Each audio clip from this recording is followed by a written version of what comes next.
Pro kabaddi season 12 ఆక్షన్లో ఈసారి expensive player వచ్చేసి మీకైతే మొహమ్మద్ రేజా షాద్లు అవబోతున్నాడని మనకైతే పవన్ శ్రావత్ అయితే చెప్పడం అయితే జరిగింది.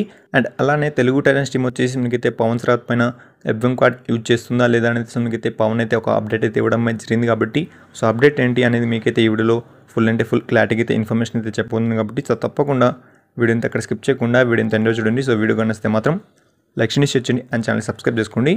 అండ్ ముందుగా సో మీకైతే పవన్ శ్రావత్ వచ్చేసి మీకైతే ఈసారి ఎక్స్పెన్సివ్ ప్లేయర్ వచ్చేసి మీకైతే మొహమ్మద్ రేజా షాద్లో అయితే అవుతాడని చెప్పడం జరిగింది. కాబట్టి సో మీకైతే ఈసారి పవన్ శ్రావత్ వచ్చేసి సో మీకైతే చాలా తక్కువ ధరకైతే వెళ్ళే అవకాశం అయితే ఉంది. సో ఎందుకంటే లాస్ట్ సీజన్లోనే చూసాం సో మీకైతే ప్రైస్ వచ్చేసి సో అంతగా మనకైతే బిడ్డింగ్ అయితే వెళ్ళలేదు కాబట్టి సో పవన్ శ్రావత్ కోసం. కాబట్టి సో ఈసారి సో మీకైతే కొంచెం ఇంకా డిప్ అయ్యే ఛాన్స్ అయితే ఉన్నట్టు తెలుస్తుంది. సో అందుకే మీకైతే పవన్ శ్రావత్ వచ్చేసి ఈసారి తెలుగు టైటన్స్ టీం వచ్చేసి మళ్ళీ నా మీద ఎఫ్ఎం కార్డ్ యూజ్ చేసే అవకాశం ఉందని చెప్పడం జరిగింది.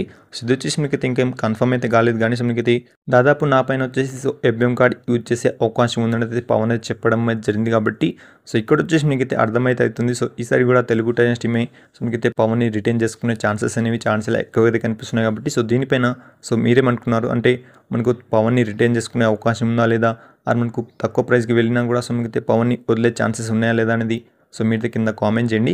అండ్ అలానే పవన్ శ్రావత్ కూడా సో చాలా ఫిట్నెస్గా అయితే కనిపించడం అయితే జరిగింది. కాబట్టి సో సీజన్ 12 ఆప్షన్ కన్నా ముందు కాబట్టి చూద్దాం సో మీకైతే తెలుగు టైటన్స్ టీం వచ్చేసి సో మీకైతే ఎఫ్ఎం యూజ్ చేసే అవకాశం ఉందా లేదనేది సో మీకైతే ఆప్షన్ రోజు అయితే తెలుస్తుంది. కాబట్టి సో చూద్దాం. అండ్ నాకు తెలిసి సో తప్పకుండా ఎఫ్ఎం అయితే యూజ్ చేసే అవకాశం అయితే ఉంది. సో అది కూడా తక్కువ బిడ్డింగ్కి వెళ్తే మాత్రం. అండ్ పవన్తో పాటు విజయ్ మాలిక్ పైన కూడా సో ఎఫ్ఎం కార్డ్ యూజ్ చేసే అవకాశం ఉన్నట్టే తెలుస్తుంది. కాబట్టి సో దీనిపైన మీరేమనుకుంటున్నారని మీరైతే తప్పకుండా కింద కామెంట్ చేయండి. అండ్ ఫైనలీ సో ఈ వీడియోకి ఎంత చెప్పుకోవచ్చు. కాబట్టి అండ్ ఇలాంటి వీడియోస్ కోసం వీడియో ఎంత లైక్ చేయండి అండ్ ఛానల్ తప్పకుండా సబ్స్క్రైబ్ చేసుకోండి.